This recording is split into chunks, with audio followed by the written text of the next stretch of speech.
Edison, welcome back to the show. Back, Oliver.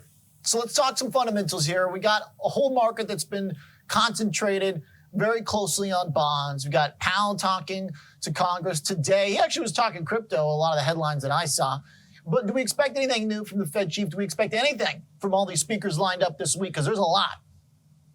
I think there's going to be absolutely nothing new that's going to come out of these speeches. We know the narrative, right? Low interest rates, zero interest rate environment, at least from the Federal Reserve's perspective, all the way to the end of 2023. That's the narrative as of right now. The only tidbit of information that I'm looking for, and I'm talking about tiny minuscule hints at it, is any indication as to whether or not they're going to act ahead of that time frame if we see any sort of that demand surge that is expected post-pandemic, right? Once the full reopening does occur, once we're going to see demand and consumption skyrocket, so to speak, how is that going to impact their stance on low interest rates for 2023? That's where I think we're likely to see some of the markets participants really try to fish out some information from that topic. I'm looking at your notes right now, and it seems like your base case for bonds are flat, essentially, for the next year plus. Now, is this with a sort of assumption of a recovery in the economy? Do we need to see some serious economic potential being realized from the stimulus, or is this also an issue of supply and the Fed not adding on more to their bond buying program? Because there's some that would argue that even if we don't get real powerful economic growth, that we're still going to have higher yields because of the other side of the equation. So I definitely think higher yields are going to be either a function of the higher growth or what you just talked about, the other side of the equation. It's really difficult to make an argument against a 10-year Treasury yield that's not sitting at 2% or higher over the next year, year and a half. And it is simply going to be a function of the reopening and of the consumption-based component. Even in an environment where, let's say, economic growth is not at pre-COVID levels, or even if it's not at pre-2020 levels, it's still very difficult to make the argument that yields need to be at lower levels than they are right now, where we can see 1% or lower. Fundamentally, that would not make sense. And if we do see it, that means we're in the midst of another recessionary type pressure environment that we're likely to see. It may not be COVID induced, although that's possible, but I would place a very minimal probability on that, where something else is brewing.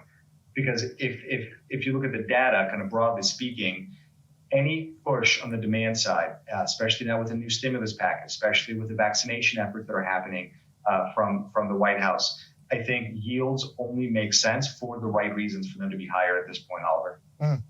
So when we look at the effects on the market, for the most part, this year has been very reflationary. It's in nature from the investment perspective. We're still kind of waiting for the inflation to show up in the data, but the market's already getting in the path of some of that growth, the cyclical rebound, all this stuff. Today, we've got something very different. Bonds are rallying big. We've got tech showing up with a really great session here.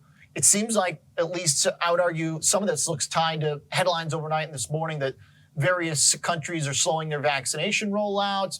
We were talking at the top of the show about the debate in New York about what pace they're going at.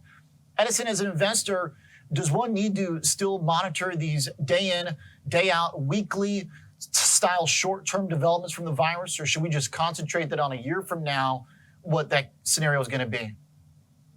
I think focusing on the short term is going to be nothing but a bias to actually get more defensive, when in reality, there's no need for that defensive component. Now, I want to touch base real quick, Oliver, what you just talked about on, bonds rallying and tech is doing great today.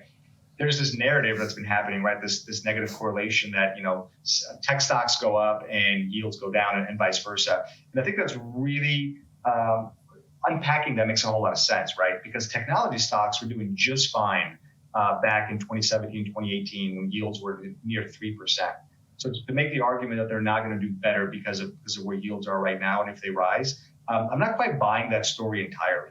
I think it's the fact that the vast majority of the market is so value biased that this kind of reopening, this aggregate reflationary trade is starting to cause this correlation to place, which correlation, causation, we can have that conversation all day long, but I just want to place caution there on that from that standpoint. On the inflationary front, I think inflation has gained a tremendous amount of traction over the past 6 months, and especially over the past month, given the new stimulus package that got released. As inflation does come into play, right, I would highly welcome it.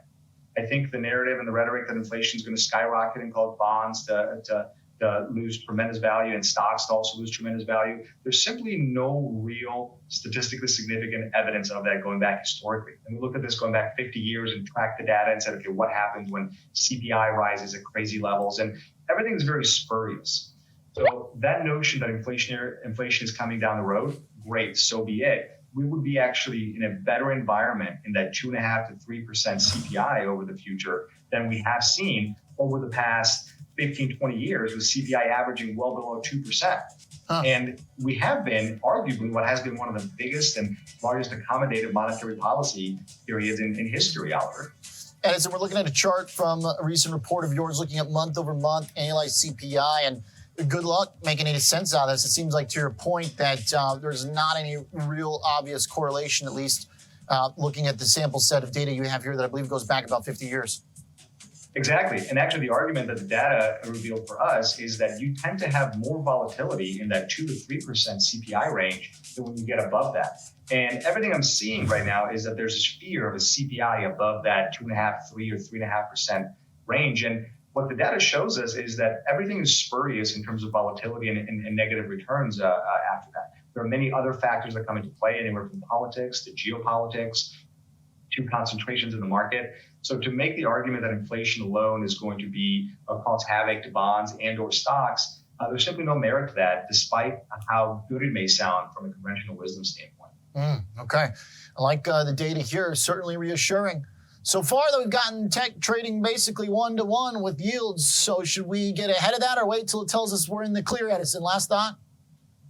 I think getting ahead of that may make a little sense here, but not entirely. I'd say hedge it partially, but not entirely. I think the narrative is there. I think the tech stocks still make a tremendous amount of sense in the portfolios, but I would consider maybe going down the large cap to the mid cap scale, some innovative companies in there, and using that tech play as opposed to the mega cap, large cap tech.